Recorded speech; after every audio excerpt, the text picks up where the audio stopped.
welcome to this episode of The Authentic Advisor, which discusses and debates the hot topics impacting business advisors globally. My name's James Mason, and I'm joined today to talk about profiling tools, which advisors are using in increasing numbers, with Susannah Brade-Waring from Aspirin Business Solutions, which is based in the South Coast near Poole in the UK. And I've been told by Susannah, it's the second largest natural harbour next to Sydney. So there we go, a great fact to kick us off with. So welcome, Susannah. Yeah, thank you, James. Thank you for inviting me. Yeah, great to have you. And I was looking around on your website before we started our chat today, and I took a quote from your website on the Aspirin website, which talks about that you help ambitious and big-hearted leaders build stronger businesses faster without all the headaches. So I guess that goes with the Aspirin tagline. But I'm just interested if you could just tell us a bit of your background and what are some of the headaches you're seeing with leaders at the moment, especially after the 2020 we've just all had. Yeah, absolutely. I think in terms of my background first, I've been with Mindshop as an advisor for 5 years now and been running our family business for 10 years full-time. And there are three of us now. So my husband and our eldest son joined us this summer full-time as well after finishing his degree. And prior to that, my last employed role was as a director in a SME technology business in the UK. And that was one that was co-founded by my father. And I joined just to help them and stayed for 16 years. But that was where I learned about business, learned how much I love business, and learned about the potential that business has to help people just be their best selves. And in that role, I was just given a free rein to actually do whatever needed doing. So I just started off doing the admin, and then the finance, and then the HR, and the commercial contracts, and the IT. We made the QA person redundant, so I took over all the quality assurance, standards, and we grew that business from a startup to over £10 million of turnover, and then eventually did a management buyout. But that's where my breadth of knowledge has come from. But I guess because we were largely an engineering firm, we didn't invest in management training and leadership training. That's why I had so many headaches, and that's why I kind of set out my mission to actually help business leaders be more successful more quickly and without all the headaches that I'd had to go through the trial and error. Yeah, well, you would have seen a lot, and I guess that would have given you a good foundation going through the difficult COVID period as well, where I guess the headaches were amplified for a lot of people. Absolutely. And what's really useful, I think, in terms of my background is if I was in post right now, it'd be a nightmare because I'd be looking after HR and IT and all the premises, all the infrastructure and everything else, so but that background enables me to help clients right now. So the headaches that we're seeing, of course, are very, very varied. Lots of them are around sales and marketing because it's become a very, very noisy marketplace. You can't go and do the traditional face-to-face. So what do you do instead? And how do you actually upskill and get your team comfortable with actually doing online networking, but also just talking to clients online? The whole element in terms of health within the workplace and risk management, which I used to look after as well. Communications, staff, restructuring, making decisions about what do we do, furlough, not furlough, in office, out of office, the whole infrastructure piece. I've even been looking at file servers and just having a conversation to kind of get, is it as robust as you think it is?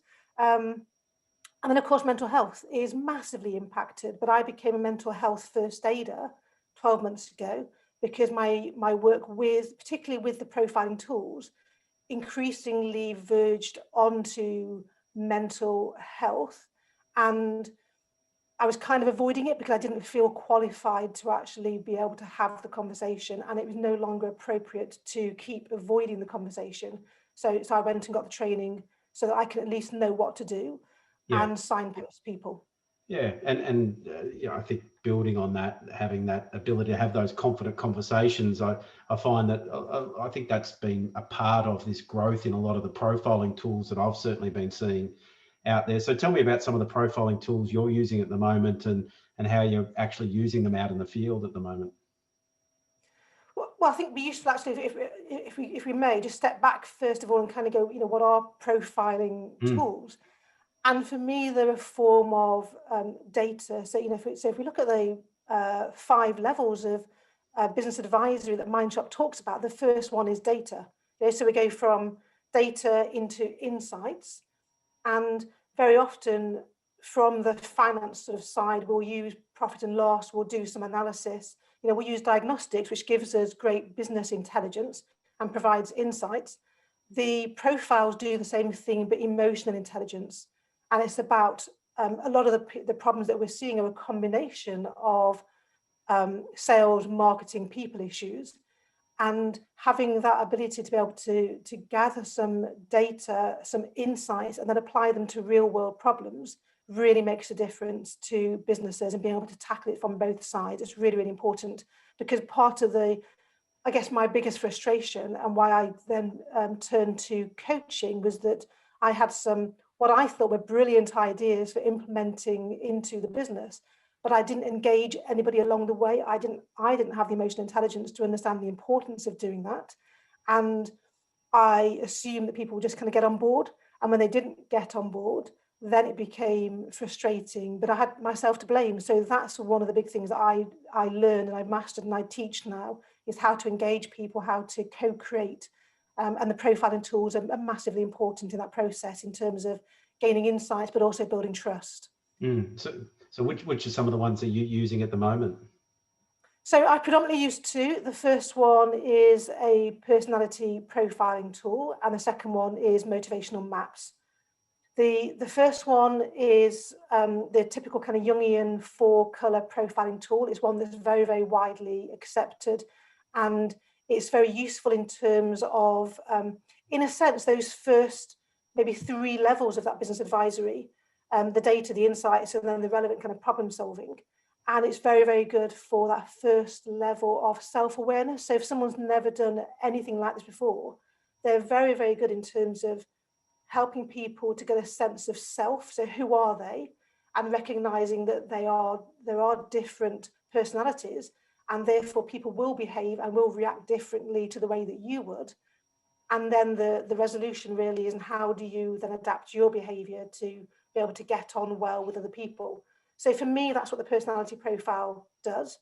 The motivational maps goes further and moves more into the fourth and the fifth kind of layers of advisory, and kind of really going into that strategy and then the implementation, because it works at a much deeper level of data.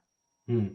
And so what are you finding the big benefits of, let's even focus on motivational mapping, for those organizations you're using that with? Why is it such a big eye opener for them? The motivational maps, they measure what's important to us, and they tell us how we're feeling. So right now, people's feelings are all over the place. There's so much uncertainty, there's so much social isolation, that the very foundations of who we are and what's important to us and how we come together as a society have massively changed. And profiles like personality profiles don't pick that up, because your personality is static. It doesn't change. Your motivation is dynamic, and it does change according to when you change. So when you change as a person, say for example, from being a team member to being a team leader, that you have changed. But equally, when the external situation changes, how we feel about things changes, and that's where the motivational maps actually comes into its strength, because it tells organizations exactly how their team feel, what they're feeling good about, and what they're missing, and therefore how to help them, support them. Yeah, and I think people love getting a bit of self-awareness and diagnosing, what sort of profile they are, and helping shape their thinking, because in some of those areas they haven't really delved into a lot of those depths. But I think there seems to be, from my observation, just so many different profiling tools out there. It just seems like every second week something else comes out. But what do you find sets the good ones apart from, I guess, the ones that just pop out of nowhere? It just seems like somebody's thought of something overnight and thought this would be a good marketing technique. But what are you finding is the ones that really are robust and get cut through? What's the big points of difference? It's a really interesting point, James, because I've looked at lots, and when I was in post, it was my biggest frustration was not understanding my team. And I did all the personality profiles and everything else. It was only when I found motivational maps that it really clicked for me, and it gave me that deeper level of understanding as to why. And then I could work at that level with my team. The robustness is massively important, because you have to have that reliability of the data, because you cannot coach and support people and provide the data unless you genuinely believe and have the evidence to know that this is a robust way of measuring the data. And the second big thing is whether the person believes it or not. One of the fundamental tools that has informed motivational maps is Maslow's hierarchy. Now, that was developed 60 years ago, and there are far more psychologically robust tools than that. However, Maslow's hierarchy is something that everybody resonates with. And so the most important thing for me is whether it resonates with a person and whether the data is robust or not. Okay. And so how do you, if you're getting into these different, great depth of conversation with the clients and getting into some of the root causes and the like, how are you leveraging that into other advisory opportunities, probably moving into those levels of problem solving and strategy and implementation? What's sort of the ways that you're taking those next steps? I think because of the way that I work, which is very much around releasing the potential, we talk about resolving business headaches and releasing the potential in people and profits. All of my work is integrated. And so even if we're working on something more like a growth program for our business leaders group, for example, I will always do a motivational map with them, because it builds trust and understanding. And it's a very quick way of providing proof of capability. One of the what's most important when you're doing a profiling tool is that you do not judge. And when someone actually listens and is curious and helps you to understand you without showing any judgment, it really builds trust very, very quickly. And so it accelerates the quality of the relationship, and it proves that capability. And a big part of that is that the business leaders really trust me to look after their team and to do the right thing. And that is, it's not just high support, but high challenge, high support.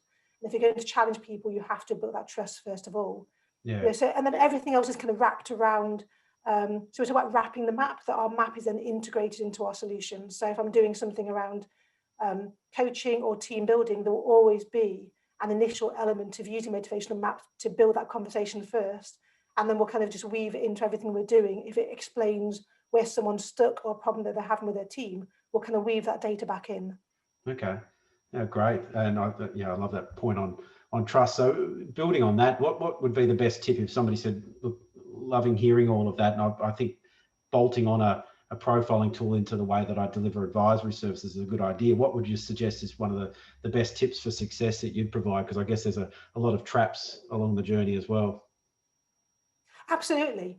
I would suggest take stock of kind of what the tools are out there. As you say, there are lots and lots of tools. And I think the best way, we have a community of business advisors who actually work really well together. So go and ask the other advisors, go and ask what they're using and how they're using it, which not only gives you that kind of, in very, very quickly, almost a choice to a short list of profiles to look through, but it also means that you can go back to those people afterwards if you're stuck or you'll need a bit of some hints and tips. I think it's very important to find a profiling tool that actually integrates with your business model, or you can adapt your business model around. If you just add it on and it sits standalone, it's never going to get properly used. So you've really got to find a way that it integrates into how you work. So I know that one of the business advisors, and they won't mind me sharing this because they've talked about it as well, is Alembic.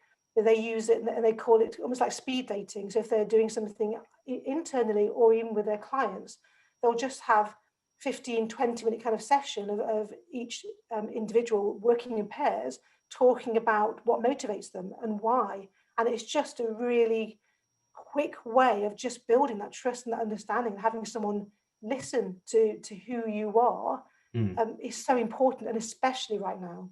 Yeah, absolutely. And I think you made a great point about finding a tool that can integrate well with your wider model, because I do see a lot of advisors think that's a numbers game and let's just, get 10 or 12 of these different profiling tools, and it just seems to be it confuses clients because there's just so much complexity in a world that's probably a bit too complex already. So yeah, I think the integration point's a really good one. Yeah.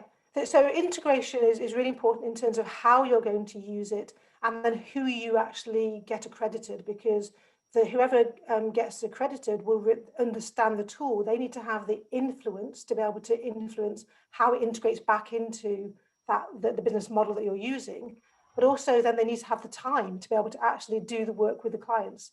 Otherwise, unfortunately, it's just a bit of a waste of money. But they're so valuable when you get it right. They are so valuable, and it accelerates that relationship and opens up where the work opportunities are as well. Yeah, it's just not sort of ticking a box. Yeah, we've done that. So, no, very good. So I guess to finish us off with this topic, I've got some rapid fire authentic advisor questions for you. So I just want to start off firstly with getting your thought on what do you think is the most overhyped trend around these profiling tools at the moment, and it probably touches on some of the points we've already mentioned, but what are you seeing that's really just been sort of overhyped at the moment?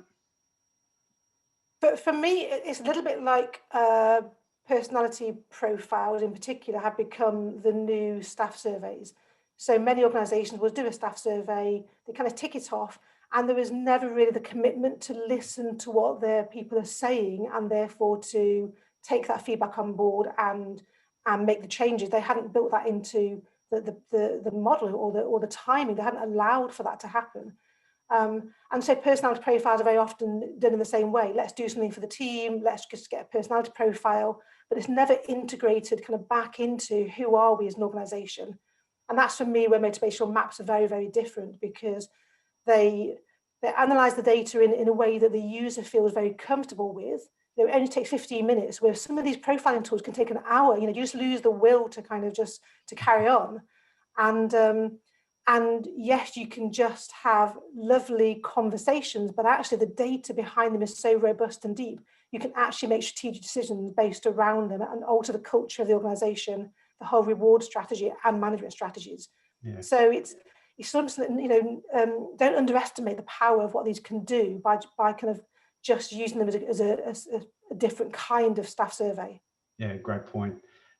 So my second question is on your journey to date. You talked at the start about coming out of a business life into the advisory life. And so in your time as a business advisor, what would you say is the most important lesson you've learned on your journey so far? Oh, well, I was very, very pleased to get on board with Mindshop, because my whole lesson has been around trying and working it out for myself. So to come on board and actually have a community of people who've got best practice tools is brilliant.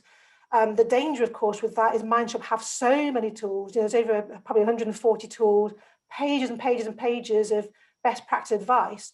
It's easy to get lost in that and almost to put off the doing. So I would just say pick the best 5-7 tools and just focus on those. Practice. Look at some of your existing clients and start problem solving on some of those, and you'll naturally get into the actual business advisory conversations with your clients, and then go and speak to your Mindshop coach and go, now what do I do? So just build gradually, but there's nothing better than practice, and just getting really fluent with the tools. Yeah, great point. And my final question is, what do you see advisors need to do differently to achieve greater success in 2021? It's a big question, to be honest with you. I think because there's advisors and advisors, so I think the companies who are just starting off on the advisory route, who are predominantly still traditional accountants, I think really need to look hard at the advisory model to avoid being commoditized. The ones who are on that advisory journey need to recognize other people are catching up. So actually keep going with your model and integrate it again, and perhaps almost look at the identity of who are you? Are you accountants plus a bit of advisory, or are you now a new breed of advisory firms that also does accounting? But for someone like me, who's actually a very small independent advisor, having mastered the actual tool, it's more about changing my beliefs around sales. It's getting in and actually recognizing that what we have to offer can be life-changing for organizations, can literally save their businesses, can save their lives. and we're doing a disservice by not going and talking to them and not helping them. So a big one for me, and maybe people like me, is shifting that belief around sales. Yeah, very good point to finish on. So really appreciate your time today, Susannah, to share all your insights on advisory, your journey, and all about profiling tools. So thanks very much, and yeah, thank you. It's my pleasure. Obviously, if anyone wants any more information, they're very happy just to give them an unbiased, view of kind of what I know. It's really important they pick a tool that's right for them. Yeah, perfect. Thank you again. My pleasure. Thanks, James.